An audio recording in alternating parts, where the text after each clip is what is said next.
ഈ Scotland U കെയിലാണോ? അപ്പോൾ ഈ ഇംഗ്ലണ്ടോ?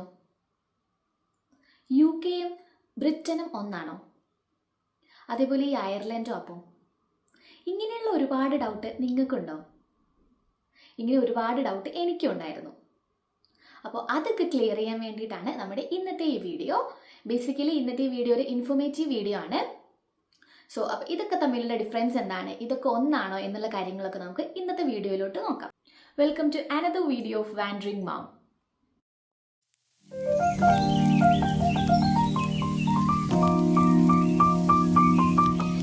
അപ്പോൾ ഞാൻ ഇൻട്രോയിൽ പറഞ്ഞതുപോലെ തന്നെ ഈ യു കെ അല്ലെങ്കിൽ ബ്രിട്ടൻ, സ്കോട്ട്ലൻഡ്, ഇംഗ്ലണ്ട് ഇവയൊക്കെ എന്താണ്? ഇവയൊക്കെ വേറെ വേറെ രാജ്യങ്ങളാണോ, അല്ലെങ്കിൽ ഇവയൊക്കെ ഒരു രാജ്യമാണോ, അല്ലെങ്കിൽ ഇവയൊക്കെ തമ്മിലുള്ള വ്യത്യാസം എന്താണ് എന്നുള്ളതൊക്കെയാണ് നമ്മൾ ഇന്നത്തെ വീഡിയോയിലൂടെ നോക്കാൻ പോകുന്നത്. ഫസ്റ്റ് ഓഫ് ഓൾ, ഇത് എനിക്കറിയാവുന്ന കാര്യങ്ങളാണ് ഞാൻ ഈ വീഡിയോയിലൂടെ പറയാൻ പോകുന്നത്. എനിക്കറിയാവുന്ന കാര്യങ്ങളും അതേപോലെ തന്നെ ഞാൻ ഗൂഗിൾ ചെയ്ത് കണ്ടുപിടിച്ച കാര്യങ്ങളും ഒക്കെ വെച്ചിട്ടുള്ള ഒരു വീഡിയോ ആണിത്. അപ്പോൾ ഇതിൽ എന്തെങ്കിലും റോങ് ആയിട്ടുള്ള ഇൻഫർമേഷൻ അറിയാതെ എന്നോട് പറഞ്ഞു പോവുകയാണ്, അല്ലെങ്കിൽ ഇതിൽ ബിയോണ്ട് ആയിട്ട് നിങ്ങൾക്ക് എന്തെങ്കിലും അറിയാം എന്നൊക്കെ ഉണ്ടെങ്കിൽ പ്ലീസ് ഡു കമൻറ്റ്. അപ്പോൾ യു കെ അല്ലെങ്കിൽ യുണൈറ്റഡ് കിങ്ഡം, അപ്പോൾ ഇതിൻ്റെ ഒഫീഷ്യൽ നെയിം എന്താണെന്ന് വെച്ച് കഴിഞ്ഞാൽ United Kingdom of the Great Britain and the Northern Ireland എന്നാണ്.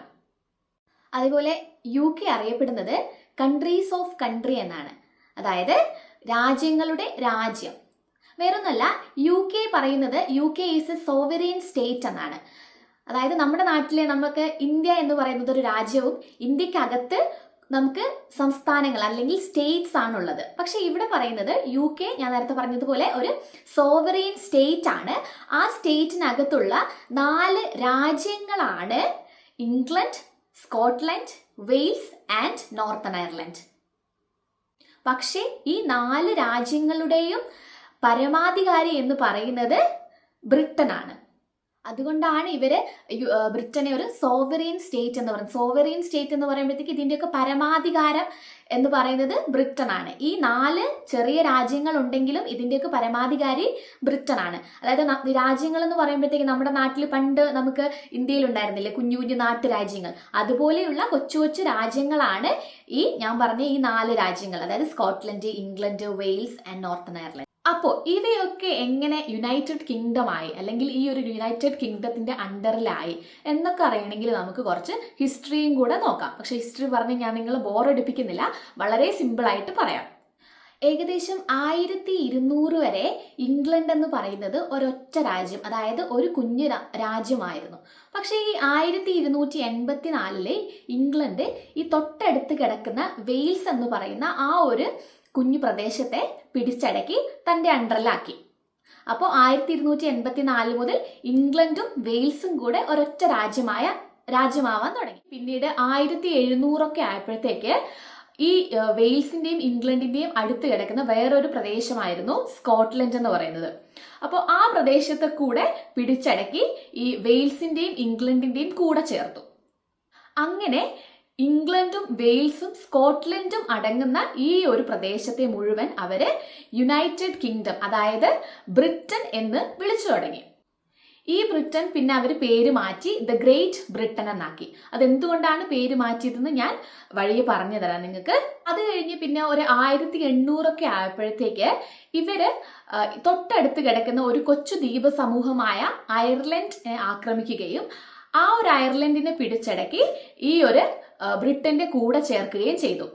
പക്ഷെ അത് അധിക നാൾ നിന്നില്ല. ഒരു 100 വർഷമൊക്കെ കഴിഞ്ഞപ്പോഴത്തേക്ക് അയർലൻഡിൽ സിവിൽ വാർ പൊട്ടിപ്പുറപ്പെട്ടു.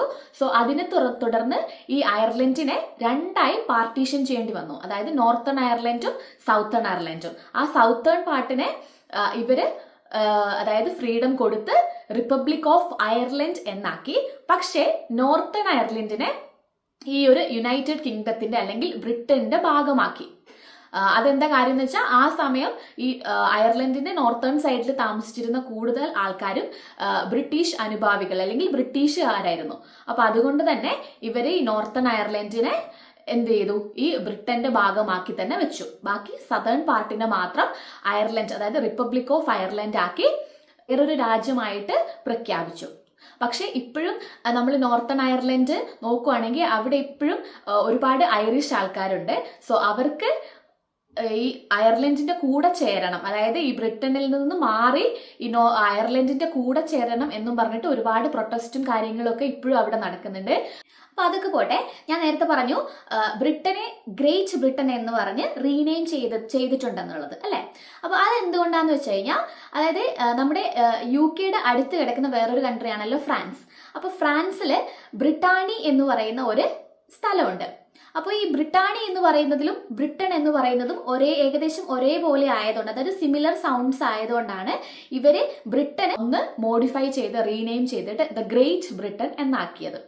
അപ്പൊ നമ്മൾ പറഞ്ഞു United Kingdom of the Great Britain and Northern അയർലൻഡിൽ നോക്കുവാണെങ്കിൽ നമുക്ക് 4 ചെറിയ രാജ്യങ്ങളാണുള്ളത്. അപ്പൊ ഈ 4 രാജ്യങ്ങൾക്കും ഇതിൻ്റെതായ ക്യാപിറ്റൽ സിറ്റിയും കൂടെ ഉണ്ട് കേട്ടോ. അതായത് ഇപ്പൊ ഇംഗ്ലണ്ട് ആണെങ്കിൽ ഇംഗ്ലണ്ടിന്റെ ക്യാപിറ്റൽ സിറ്റി വന്നിട്ട് ലണ്ടൻ ആണ്. അതേപോലെ സ്കോട്ട്ലൻഡിന്റെ ക്യാപിറ്റൽ സിറ്റി വന്നിട്ട് എഡിൻബ്ര ആണ്. പിന്നെ നോർത്തേൺ അയർലൻഡിന്റെ ബെൽഫാസ്റ്റും പിന്നെ വെയിൽസിൻ്റെത് വന്നിട്ട് കാർഡിഫും ആണ്. അപ്പോൾ ഇങ്ങനെയുള്ള ഈ ഓരോ കുഞ്ഞു രാജ്യങ്ങൾക്കും അതിൻ്റെതായ ക്യാപിറ്റൽ സിറ്റിയും ഉണ്ട്. അപ്പോൾ ഇതെല്ലാം കൂടെ ഒരുമിച്ചിട്ടാണ് നമ്മൾ the United Kingdom of the great Britain and northern Ireland എന്ന് പറയുന്നത്. അപ്പോൾ ഈ വീഡിയോയിലൂടെ നിങ്ങളുടെ ഡൗട്ട്സ് ഒക്കെ മാറിയിട്ടുണ്ടാവും എന്ന് എനിക്ക് തോന്നുന്നു. നിങ്ങൾക്ക് കുറച്ച് പുതിയ ഇൻഫർമേഷൻസ് കിട്ടിയിട്ടുണ്ടാവുമെന്ന് കരുതുന്നു. അപ്പോൾ വീഡിയോ എല്ലാവർക്കും ഉപകാരപ്പെട്ടെന്ന് വിചാരിക്കുന്നു. വീഡിയോ ഇഷ്ടപ്പെട്ടാൽ ലൈക്ക് ചെയ്യുക, ഷെയർ ചെയ്യുക, സബ്സ്ക്രൈബ് ചെയ്യുക. അപ്പോൾ അടുത്തൊരു വീഡിയോയിലൂടെ കാണുന്നത് വരെ ബൈ.